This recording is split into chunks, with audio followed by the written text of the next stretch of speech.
Bom dia, senhor presidente, deputados e deputadas. Hoje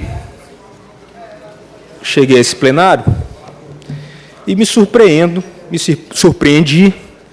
com 3 medidas provisórias que vamos votar nesse momento.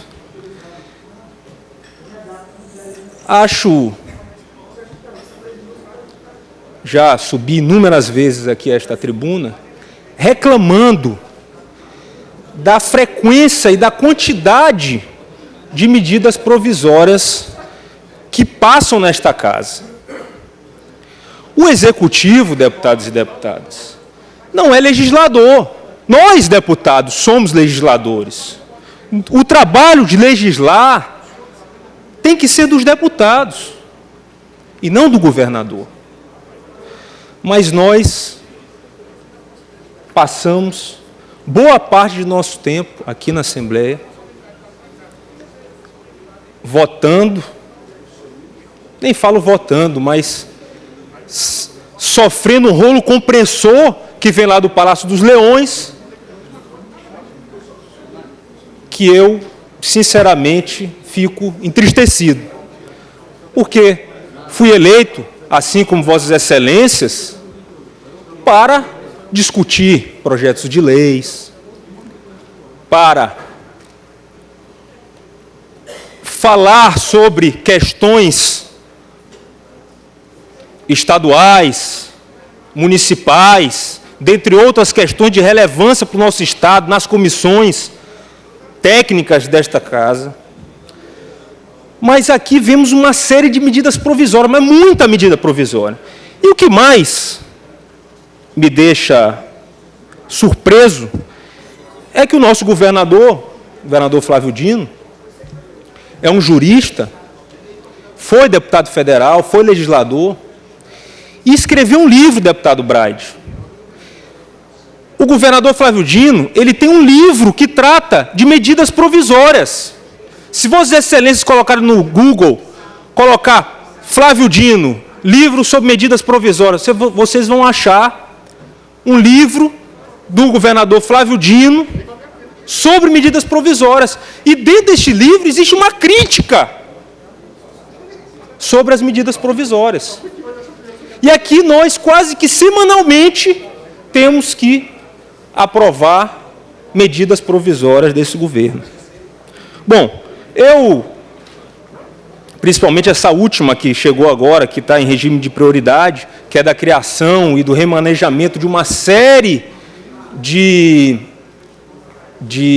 secretarias, não consegui, não tive tempo hábil, chamei o consultor legislativo aqui para que a gente possa discutir de forma rápida, porque eu queria saber se essas novas secretarias oneravam o Estado.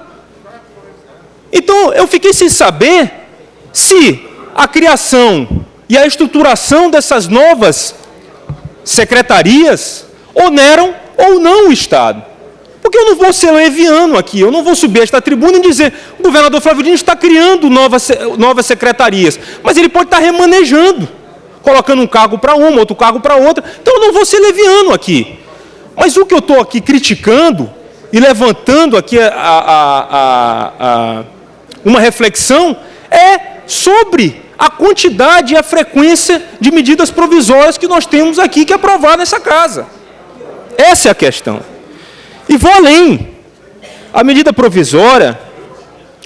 provisórias, já disse isso, mas vou repetir novamente.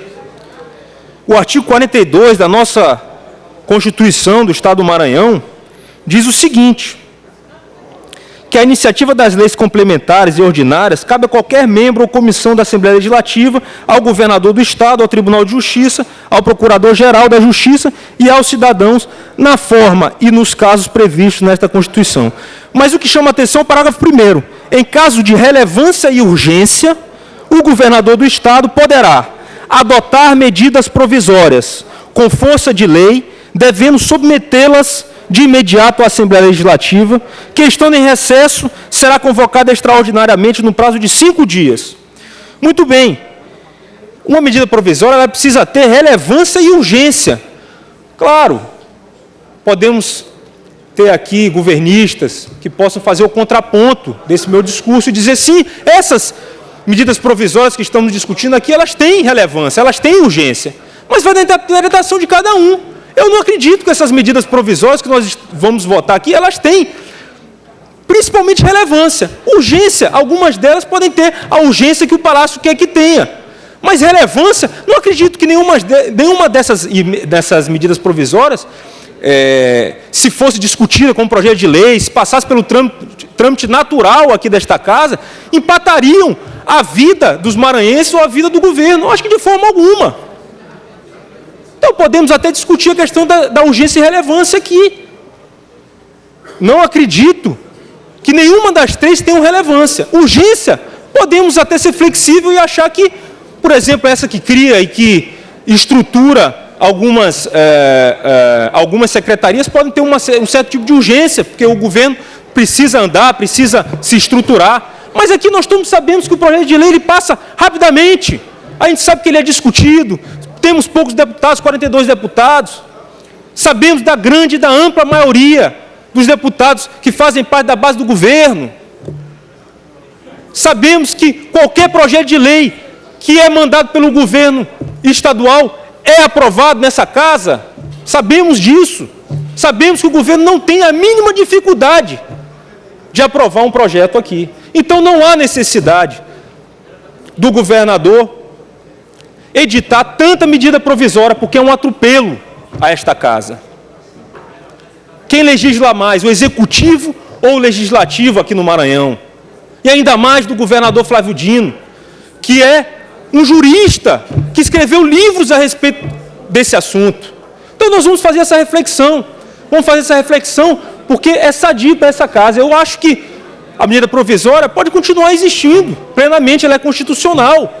Mas eu acho que a quantidade e a frequência dessas medidas aqui é um desrespeito a nós, deputados, porque nós precisamos fazer também e atuar livremente como deputados. Nós precisamos discutir esses projetos de lei de forma a enriquecer ainda mais o debate legislativo no Estado do Maranhão. Muito obrigado e gostaria que Vossas Excelências fizessem essa reflexão. Certamente, os três projetos as três medidas provisórias vão ser aprovadas nessa casa. Não vou, por radicalismo ou qualquer outra coisa, me omitir. Vou também votar pela aprovação, mas com essa ressalva. Não tive tempo para estudar, não tive tempo para ler, não tive tempo para me aprofundar, porque elas passaram de forma muito rápida nesta casa. Então, deixo aí essa mensagem e essa reflexão. Muito obrigado.